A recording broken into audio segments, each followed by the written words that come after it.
Spoilers ahead. Watch out, and take care. The movie begins with a man named Knock, who is being pursued by Lansky and his partner in the 1950s. They catch him, and kick him a few times. Lansky advises Knock not to gamble if he can't pay, and that he expects to be paid within 24 hours. Knock attempts to think of a way out of this one, and ends up at the harbor, where a cruise captain is desperately looking for a doctor, for a 6-month journey to India. Knock has no qualifications other than a military background, but because the ship is ready to sail, the captain is desperate, and agrees that Knock would pretend to be a doctor. He gleans as much information as he can from the medical texts he discovers in the doctor's office. When they bring in a sick mechanic, he explains that he is familiar with typhus, because he has frequently seen it while sailing, and has heard what treatments his co-workers have used in the past. He pretends to test him, making the man repeat the therapy he'd heard of while writing it down. Knock takes a walk on the deck, and notices a lady who is sunbathed for far too long, leaving her face flushed. He suggests she has a skin ailment, and leaves for the kitchen, where he prepares a phony medicine with whale fat. When he hands it over to the lady, he pretends it's a rare wonder used by Cleopatra. A few days later, the lady's facial redness fades naturally, because it was merely a terrible tan, but she believes it was due to the ointment, and is eager to pay any price for more. After selling her 3 bottles at a ridiculous price, Knock checks on the mechanic, who is also doing well too. The captain is amazed by his performance, and asks what he plans to do after the trip, to which he responds he plans to attend medical school. Knock arrives in the little community of San Maurice, 5 years later, where he will take over the local doctor's office. After unintentionally referring to the patients as customers, Knock assures the local doctor that he studied to be a medic. The next day, he hires a mailman to walk around town, announcing that he'll offer every resident of San Maurice a free consultation. He travels to the neighborhood pharmacy to meet Mr. Mousquet, whose business is struggling. Knock uses his charms to make an arrangement. They'll make folks believe they're feeling worse than they are, and split the profits. As the mailman distributes the announcement throughout town, rumors about Knock begin to circulate. He's more refined than they're used to, yet being different is appealing. However, Priest Lupus suspects that a doctor who offers free consultations is hiding something. After some time, the mailman goes to Knock for his money, and is contacted by Adele to hand off a letter, causing Knock to develop feelings for her. Following that, he offers the mailman a free consultation, already using his charms to persuade him that his stress stems from a hidden source, that they will treat. Knock goes to the local school in the afternoon to confront Bernard, the headmaster, about not having health classes at school. He leaves him some materials to teach the youngsters about hygiene, including some posters that, because of their gritty drawings, may appear weird and scary to the kids. These posters are also on the walls of Knock's workplace, so when Tuesday comes around, everyone's a little uneasy. Knock's first patient is Adele's employee, La Cook, who is in good health, and just came because it was free. When Knock finds her yawning, he performs a cursory examination, and advises her to rest for a few days, before deciding on therapy. Priest Lupus walks into the office, and scoffs at everyone for being there. He cuts in line after La Cook leaves, preparing to give Knock a piece of his mind. Knock swiftly takes over the conversation, informs Lupus that he has conjunctivitis, and sends him on his way with a prescription. When La Cook gets home, she tells Adele to clean up her room, and get a new mattress. When Adele coughs, La Cook shows no concern for her health, and tells her to remain silent. Next, on to the mailman, who is doing much better, and he realizes he must pay for the second consultation. Everyone in town approves of Knock's work, and is impressed by his persona. Men regard him as brilliant, and intelligent women describe him as attractive and handsome. Lupus is unable to control his jealousy as a result of this. Knock is so well liked that Elizabeth visits him expressly, to give him a basket of delicacies she prepared herself, and to invite him to the mayor's dinner party. Knock helps out at the dinner party in the evening, where a rich widow competes with Elizabeth to see who can flirt with the doctor the most. Knock also uses the opportunity to invite everyone to the conference he'll be giving the next day, at the school. In the morning, the classroom room is packed, both children and adults listening to Knock discuss the various illnesses that can be found anywhere. He summons Didier to the front of the room, to demonstrate how to detect dangerous signals inside the mouth. Didier, on the other hand, is clean, and Knock compliments him on his outstanding hygiene, earning him a round of applause from everyone. Later, a widow sings Knock's praises, which irritates Lupus. He reminds her that Knock is still highly skeptical, and asks her to assist him in learning whatever she can about his history. Knock pays a visit to La Cook's home for her second consultation. Adele greets him, and remarks on La Cook's frailty. She's been sick recently, since she hasn't gotten out of bed and has been on an unhealthy diet. He invites Adele to his office for her coughing, and promises not to charge her.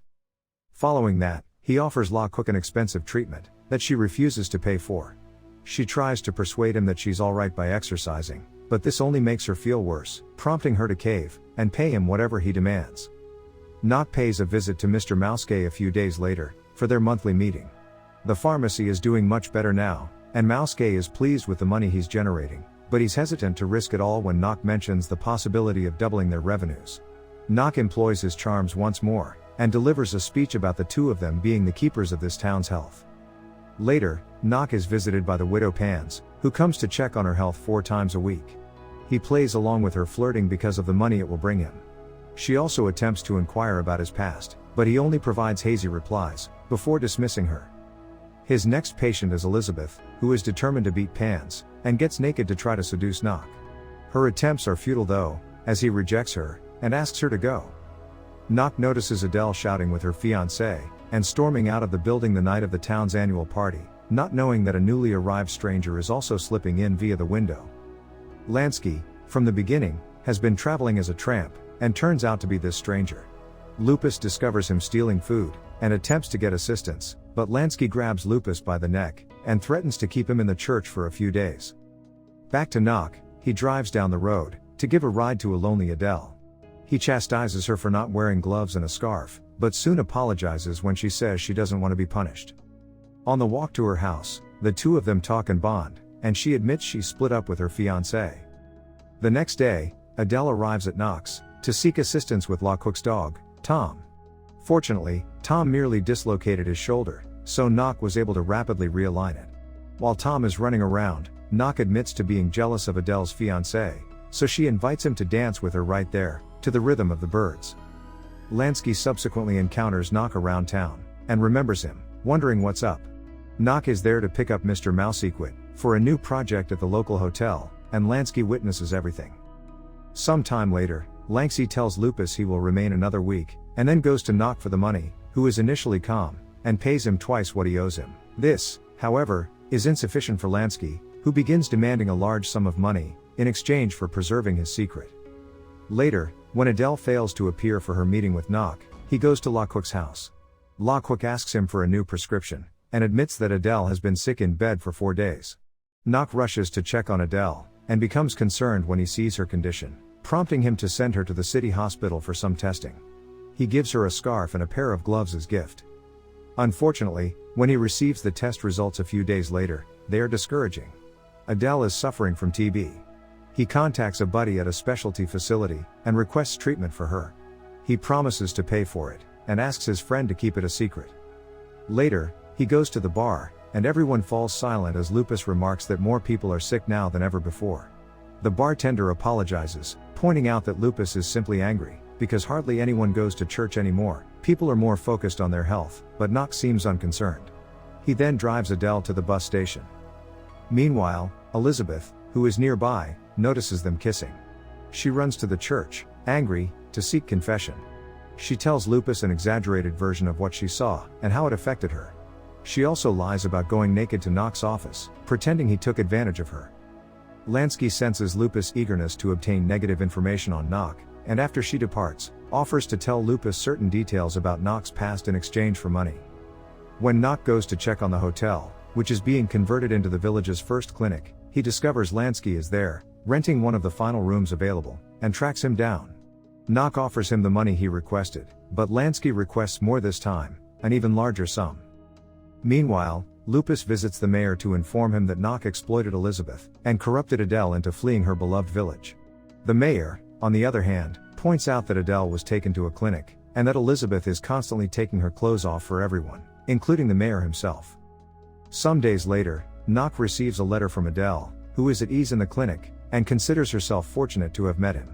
When Lansky arrives that night for his payment, Knock offers to withdraw the funds from the bank the next day.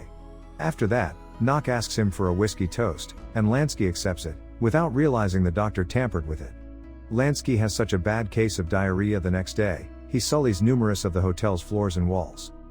Knock goes to check on him, and thinks he is gravely ill, so he pledges to assist after Lansky returns his money and signs a letter confessing all his previous crimes. Soon, The former local doctor returns to the town to see how things are going, and he is surprised to see the completed clinic. Next, he visits Knock, who informs him that he has 600 consultations per month. When the former doctor points out the poor morals behind this method, Knock begins a speech about how medicine is reaching the common people, which irritates the old man, and he leaves. Knock pays Adele a visit, and she tells him that the two of them aren't so unlike each other, because they both grew up poor. Unfortunately, he receives bad news a few days later. Adele has passed away. He ruins his office, overcome with anguish. During her funeral mass, Lupus says she died because she trusted the wrong people with her life, and he mentions Knock, a former gambler and thief. Knock, enraged, admits to doing horrible jobs to survive, but he worked hard to become a doctor when the opportunity arose. After condemning Lupus for bringing this up in the middle of a funeral, the villagers promptly came to his rescue, criticizing Lupus for interfering with such a somber occasion. Didier follows Knock to his house after he leaves, and watches him gather his belongings. The boy rushes back to the church to inform the locals that Knock is departing for good. Everyone agrees it doesn't matter if Knock isn't a real doctor or a criminal, he made their lives better. Ignoring Lupus, everyone rushes out onto the street to encircle Knock's car, and requests that he stay. Even when a man who used to stutter begs him, Knock smiles, and promises to Adele, who lives in his heart, that this will be his permanent home. The end. Thank you for watching. Subscribe if you'd like to see more videos like this. Turn on the notifications, and leave a like to help the channel out.